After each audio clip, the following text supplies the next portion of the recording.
Bana, ukipita kwenye official page ya Instagram ya chama huwezi ukakuta jina la Young Africans kama watu ambao wanawafuata ama watu ambao wanawafollow, na hii imekuwa ni story kubwa sasa hivi, na ndani ya siku mbili hizi imekuwa ni story ambayo inasambaa kwa kasi kubwa kutokana na ukubwa wa chama na mbwembwe ambazo zilimpeleka kule katika klabu ya Yanga, kwa sababu ikumbuko tu kwamba alikwenda kwa mbinde kweli, yani watu waliforce sana ili wampate yule kijana, lakini bahati nzuri au bahati mbaya hakuweza kudeliver kile ambacho pengine watu walikitegemea, na vitu vingine hakuweza kufika kimataifa kama ambavyo dream zake zilikuwa na vitu vingine kama hivyo. Lakini yeye mwenyewe kwa sasa hivi hawafollow Yanga, lakini anawafollow klabu yake ya zamani ambao ni Simba.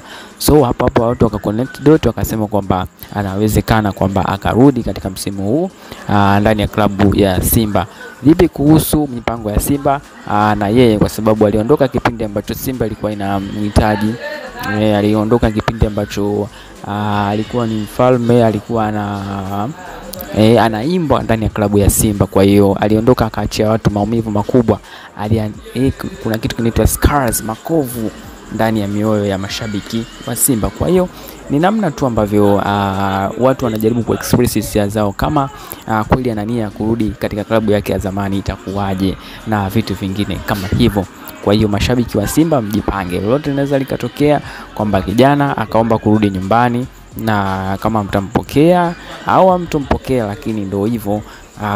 Jamaa hana furaha katika klabu ya Yanga, na mpaka sasa hivi inasemekana kwamba hajakubali kuongeza mkataba na klabu yake ya Yanga ama Young Africans. Una maoni gani juu ya hili? Je, kijana anaruhusiwa kurudi nyumbani? Mtampokea mashabiki au aendelee kubakia huko au atafute changamoto nyingine? INN TV, tafadhali subscribe.